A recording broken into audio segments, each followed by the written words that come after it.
Hello everyone. I would just like to say thank you to all of you. Thank you for watching this and my other weekly talks. Last week I felt so happy.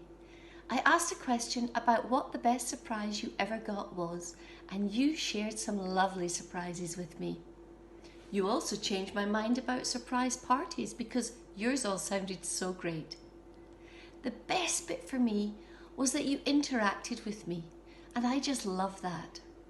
When I started doing these videos, that was what I had hoped for, that we could connect through this page, have a chat or discussion on here about whatever the topic was and become a community. It hasn't always worked like that. I've had weeks with no feedback, but I've also had quite a few touching comments in private messages, and knowing my words might have helped even one person is very special to me. I record my talks at home, alone if possible, because the microphone really does pick up on all the noises around you. And sometimes I can feel like I'm just talking to myself, because obviously I can't see you. Once the video is on Facebook or YouTube, I can watch out for comments so I can answer them. And last week, your interaction and kind words were acts of encouragement that I really appreciated. So thank you. Alan was talking in church last week about finding the amazing within the ordinary.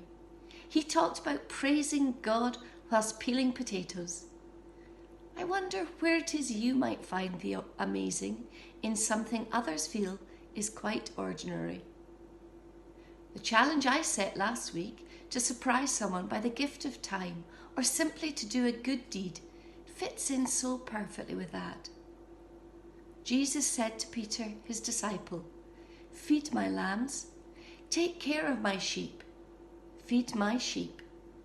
So what does that mean for us? It means very simply to love one another, to remember to put into action that most important of all commandments. We are asked to love one another, which means to take care of each other. We can nourish each other in whatever way is needed by showing kindness, having tolerance and patience, by sharing hospitality with one another. Not as easy right now, but still possible. If someone came to you and asked for help, I am sure you would give it. People are out there needing help, and we should make it our business to find out where we can make a difference. I believe it's in our nature as humans to try and help where it is needed. We see this goodness and desire to help in so many ways every day. We live in a world, sadly, where there are a great number of needs to be met, and whilst that is not a good thing, we can do something to help, which may seem very ordinary to us, but can have an amazing impact on others, which is great. There are so many people and charities and organisations out there trying to make a difference by looking after those in need. They feed the lambs, take care of the sheep. I took my granddaughter to the shops the other day. She had a whole £1.30 to spend. Now she is only 6, and she had written a list of what it was she wanted to buy, and this was quite a comprehensive list, including presents for Mummy, her wee sister, for her granny, and herself. As we walked through the town, there was a man sitting on the corner with a cup in front of him. She asked what he was doing, and I explained.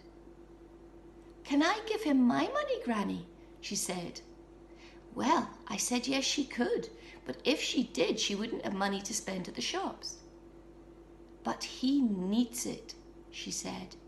This little girl could see clearly where there was a need, and to her there was no question of doing anything other than helping out. She not only gave her money, but she also had a wee chat as we passed, and then another chat, and waved to her new friend as we left the shops too, and I think this meant as much to him as the money did. This wee girl, who had never heard of the Bible story of Jesus saying to feed my sheep, was doing just that. We could all do well to follow her lead, to try our best to see the needs that are all around us, within our lives, our church, our community, our world. You see, by following the commandment to love one another, by feeding the sheep, by looking out for each other, we are part of something truly amazing, something that takes the ordinary and everyday actions in our lives and makes them amazing. Along with feed my sheep, Jesus simply says, follow me. He said this to Peter and the disciples all those years ago, and he's saying this to us now. Follow me. Jesus asks us to feed his lambs and to take care of his sheep. How we do that is up to us.